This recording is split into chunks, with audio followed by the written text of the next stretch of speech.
Assalamualaikum warahmatullahi wabarakatuh. Sebelumnya perkenalkan, nama saya Intan Nuraini dari kelas 12 IPS 2, absen 14. Di sini saya akan memenuhi tugas dari Bu Endang untuk menjelaskan dan mengidentifikasi tentang teks novel sejarah. Di sini saya akan membacakan tentang cerita teks novel sejarah Arus Balik karya Pramodya Ananta Thoir secara ringkas. Novel Arus Balik ini mengisahkan pemuda desa yang berasal dari keturunan rakyat biasa, yaitu Idayu dan Galeng atau Wiranggaleng. Dan di desanya, ia sering mendengarkan Rama Celuring yang selalu bercerita tentang kemerosotan dan persatuan Nusantara. Materi yang diangkat Rama Celuring akhirnya menjadi malapetaka buatnya, di mana ia diracun oleh kepala desa. Sebelum meninggal, Idayu dan Galenglah yang merawatnya. Karena di Tuban sedang ada perlombaan, mereka berdua menjadi kandidat yang selalu menang dalam 2 kali perlombaan sebelumnya, dan kepala desa mengajukan mereka. Awalnya, mereka menolak, namun setelah diancam, akhirnya mereka mengiyakan.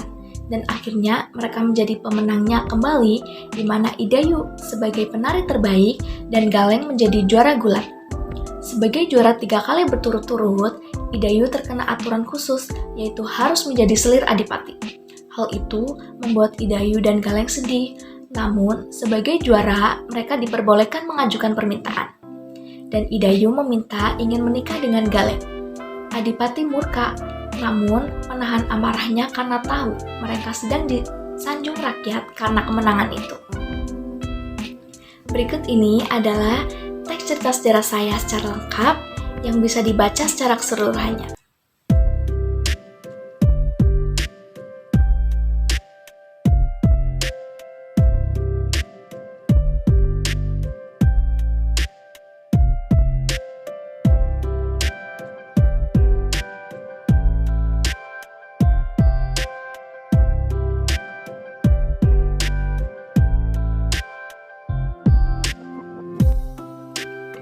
Berikut ini saya akan mengidentifikasi karya dari teks novel sejarah Arus Balik.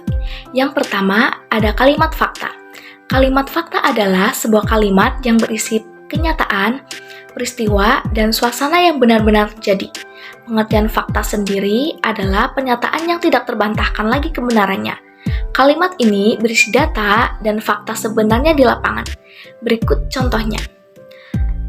Yang pertama, tak lama berselang, Galeng diangkat menjadi Syah Bandar Muda Tuban. Tak hanya itu, kemudian Galeng diangkat menjadi Kepala Angkatan Laut Tuban. Yang kedua,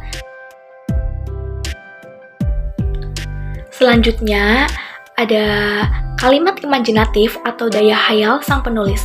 Kalimat ini berupa ide atau gagasan yang dibuat dari sang penulis sendiri dan tidak dikisahkan dalam sejarah itu sendiri.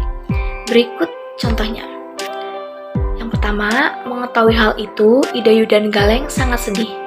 Yang kedua, Adipati Tuban Arya Teja Tumenggung Wilwatika marah. Dan yang terakhir, selanjutnya ada latar waktu dan latar tempat. Untuk latar waktu yang digunakan dalam novel ini yaitu pada abad 1512 Masehi. Dan latar tempat yang digunakan antara lain ada di Tuban, Desa Rajek, Kadipaten, Demak, Malaka, dan Bandar Jepara. Lalu peristiwa apa sajakah yang dikisahkan dalam novel ini? Novel ini bercerita tentang Galeng yang merupakan pemuda desa yang berasal dari keturunan rakyat sederhana dengan pengabdian yang luar biasa untuk mengabdi kepada adipati, bangsa, dan juga negaranya. Lalu selanjutnya, siapa saja tokoh yang ada dalam novel sejarah tersebut? Tokoh dalam novel sejarah tersebut antara lain ada Galeng yang merupakan tokoh utama dalam novel yang memiliki sikap pekerja keras, pemberani, dan juga pintar. Lalu ada Idayu yang merupakan istri dari Wiranggaleng atau Galeng itu sendiri yang cantik dan pandai menari. Selanjutnya ada Rama Celuring, seorang guru pembicara yang kerjanya berpetualang dan berbicara di setiap tempat singgahnya. Lanjut, di bagian apa sajakah yang menandakan novel tersebut tergolong ke dalam novel sejarah? Novel ini termasuk ke dalam novel sejarah karena masih berlatar belakang zaman penjajahan Portugis dan berlatar kerajaan zaman dahulu. Bisa dilihat dari contoh sinopsis yang berupa, sebagai kepala angkatan laut, tugas pertama yang diembannya adalah bergabung dengan Adipati Unus untuk melakukan penyerangan terhadap Portugis di Malaka tahun 1512 sampai 1513. Sekian presentasi dari saya, kurang lebihnya mohon maaf. Wassalamualaikum warahmatullahi wabarakatuh.